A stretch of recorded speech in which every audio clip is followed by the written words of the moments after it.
Yo minasan, seperti biasa kembali lagi bersama channel Sayonara Jiraiya. Video ini merupakan pembahasan untuk mereview manga Real Boruto Chapter 3 dengan begitu jelas dan lengkap. Tapi sebelum itu, seperti biasa gunakan headset untuk menonton video ini agar suaranya terdengar lebih jernih dan jelas. Serta sediakan segelas teh atau kopi untuk menemani kalian dalam menyimak pembahasan di channel ini. Jadi gak usah banyak basa-basi lagi dan mari langsung saja kita bahas bersama-sama tema hari ini.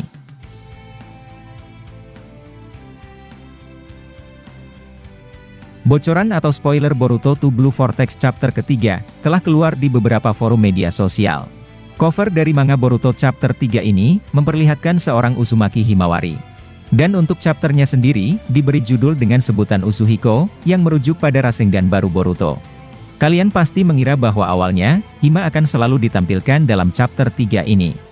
Akan tetapi setelah melihat bocoran gambar-gambar manganya, ternyata Hima hanya sekilas saja ditampilkan oleh Masashi Kishimoto Sensei. Lalu pada halaman pertama chapter, kita masih diperlihatkan pada adegan yang sama pada manga Boruto chapter sebelumnya. Adegan pertama memperlihatkan seorang Boruto yang sudah bersiap menggunakan Rasengan Uzuhiko-nya. Dengan ekspresi khawatir Kode kemudian bertanya, "Uzuhiko, itu jenis Rasengan seperti apa? Apakah itu jenis Rasengan tak terlihat yang dikuasainya?" "Tidak, sepertinya aku salah karena itu adalah serangan jarak jauh yang tak terlihat.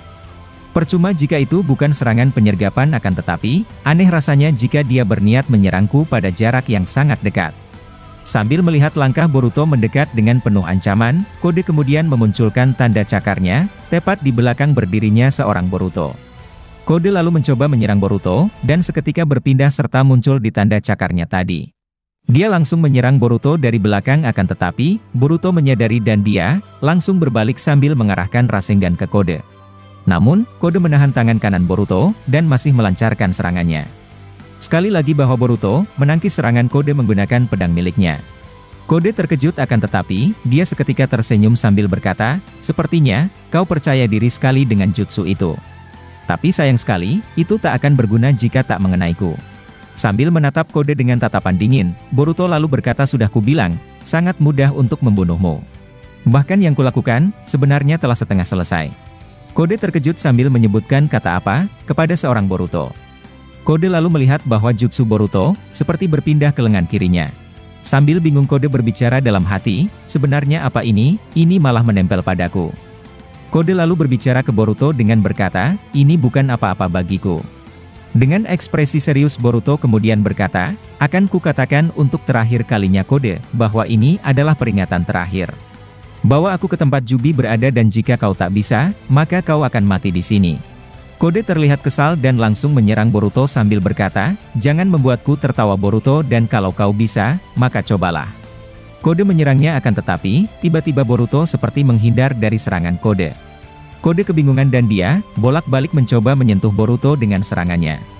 Akan tetapi, Boruto tetap tak bisa disentuh karena dia selalu mampu menghindar dari serangan Kode.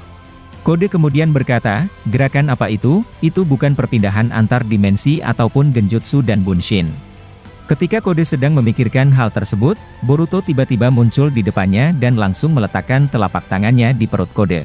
Dengan wajah tanpa ekspresi Boruto kemudian berkata, "Rasengan Uzuhiko." Seketika kekuatan angin tersebut berpusat pada Kode dan langsung menghempaskannya. Kode berteriak sambil terlempar, akan tetapi, dia mampu menahan itu dan berdiri kembali. Adegan kemudian beralih ke Eida dan Daemon, yang ternyata sedang mengamati pertarungan Boruto. Melalui kekuatan indera penerawang, mereka melihat semuanya termasuk kekuatan baru Boruto. Eida terkejut sambil berkata, "Apakah serangan itu sudah berakhir?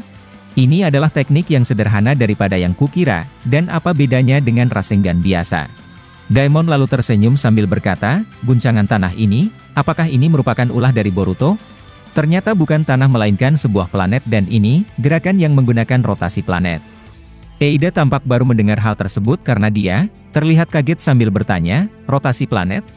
Daemon hanya tersenyum sambil berkata bahwa itu benar-benar menarik. Nah, seperti yang kalian ketahui, sepertinya Daemon lebih paham tentang cara kerja Rasengan Boruto. Mungkin, Daemon telah banyak mempelajari beberapa hal di desa Konoha, ketika time skip 3 tahun berlangsung.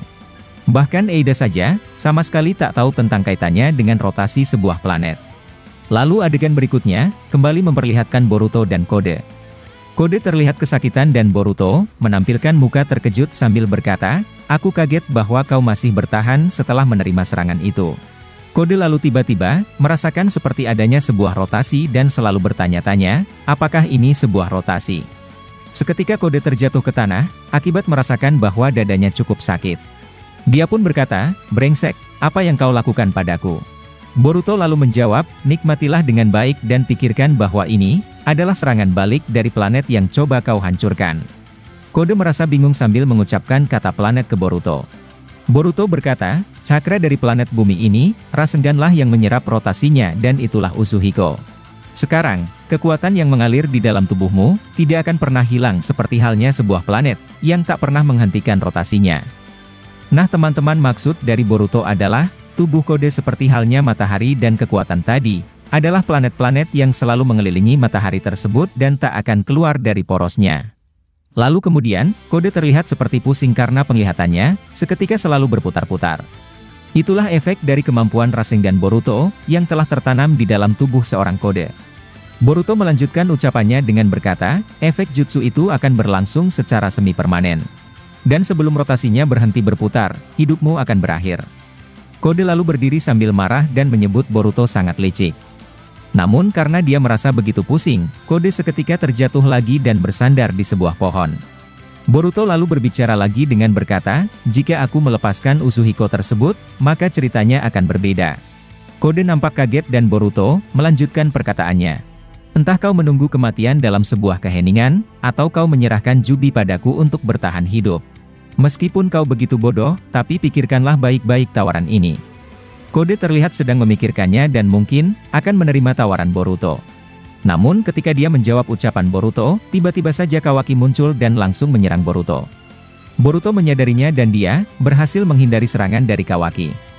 Bukan hanya Kawaki saja yang tiba akan tetapi, Shikadai, Inojin, Chocho dan Himawari juga datang ke tempat mereka. Ketika Himawari sampai, dia langsung memanggil nama kakak kandungnya itu dengan sebutan nama Boruto. Boruto terkejut mendengarnya, sambil menjawab dengan memanggil nama Hima. Nah dalam momen ini, Hima tak lagi memanggil Boruto dengan sebutan Oni-chan. Itu wajar-wajar saja karena Hima masih terkena efek kekuatan dari Zeno Eida. Lalu kemudian, adegan memperlihatkan Kawaki yang sedang melihat ke arah Kode yang saat itu sedang dalam kesulitan. Shikadai lalu bertanya kepada Boruto dengan berkata, "Apa yang kau lakukan di Konoha Boruto? Dan apa yang sedang kau bicarakan dengan seorang Kode?" Dengan ekspresi kesal Boruto menjawab, "Kami berada di tengah-tengah negosiasi, tak bisakah kau berhenti mengganggu kami?" Melihat mereka sedang berbincang, Kode rupanya telah membuka limiter miliknya untuk bersiap melarikan diri. Akan tetapi, Kawaki ternyata menyadari hal itu dan dia seketika mengecilkan limiter Kode menggunakan kekuatan Sukunahiko matanya. Kode dan Boruto seketika terkejut melihat reaksi tersebut. Adegan kemudian memperlihatkan seorang Shikamaru ternyata juga ikut mengawasi apa yang sedang terjadi. Dia bahkan telah terhubung dengan Kawaki melalui alat komunikasi tersebut. Shikamaru lalu berkata, "Laporkan situasinya kepadaku Kawaki dan apa yang sedang terjadi." Kawaki lalu menjawab, "Aku tahu-tahu dengan situasi mereka akan tetapi, Kode tampaknya telah babak belur. Aku baru saja memotong tanda cakarnya, untuk mencegahnya pergi melarikan diri dan untuk itu, kita mungkin bisa membunuhnya." Shikamaru lalu menjawab, "Bagus, ini merupakan kesempatan yang tak akan datang lagi dan pastikan bahwa dia benar-benar akan dihabisi." Lalu adegan beralih ke Boruto, yang menyuruh Kawaki untuk menjauh dari Kode sekarang juga. "Hei Kawaki, menjauhlah dari Kode sekarang juga, dan jangan memprovokasinya." Kawaki lalu melihat Boruto, dengan ekspresi serius sambil berkata, "Siapa kau yang berani memerintahku? Tentu saja jika kau telah datang ke Konoha, kau pasti sudah siap untuk matikan Boruto." Nah di tengah-tengah pembicaraan mereka, Kode seketika mengeluarkan satu sumeaka miliknya yang siap menyerang Kawaki. Kawaki terkejut dan langsung menusuknya, menggunakan lengan karmanya. Nah dalam situasi itu, Kode rupanya berhasil memanfaatkan momen untuk kabur, melalui tubuh sumeaka tersebut. Kawaki sangat kesal dan mengatakan kata bajingan sementara Shikamaru bertanya mengenai apa lagi yang sedang terjadi. Shikadai lalu melaporkan ke ayahnya bahwa Kode berhasil melarikan diri melalui tanda cakranya. Shikamaru sangat kesal dengan itu dan dia menyuruh mereka untuk bergegas menyingkirkan tanda cakar Kode yang tersisa. Adegan lalu memperlihatkan Kawaki yang menyuruh Shikadai dan lainnya untuk pergi lebih dulu karena dia sedang ada urusan dengan Boruto. Himawari yang menyadari situasi ini, menyebut Kawaki dengan sebutan Oni-chan. Adegan lalu berpindah dan memperlihatkan seorang Sarada, yang sedang membantu mengeluarkan salah satu shinobi, yang telah terjebak ke dalam pohon suci. Beberapa shino lain yang ada bersamanya, merasa heran dengan situasi tersebut. Shinobi itu lalu bertanya ke Sarada, mengenai apa sebenarnya arti dari semua itu. Sarada kemudian menjawab, ini Jubi, dengan cara memakan Otsutsuki, itu adalah binatang yang menjadi pohon dewa. Mungkin sebuah naluri, untuk memakan seorang manusia. Shinobi tersebut kemudian menyambung ucapan Sarada dengan berkata, maka mungkin ini adalah, pohon dewa yang gagal dan memakan sesuatu yang salah. Sarada kemudian menjawab, aku tak tahu namun yang pasti, orang ini belum mati dan dia masih hidup. Adegan lalu berpindah ke Boruto dan Kawaki, yang saling bertatapan antara satu sama lainnya. Kawaki memulai pembicaraan dengan berkata, 3 tahun berlalu, ada apa dengan penampilan itu? Apakah kau menjadi anak angkat Uchiha? Boruto lalu menjawab, aku lega karena lidah tajammu, ternyata tidak berubah dan Hima juga tampak baik-baik saja.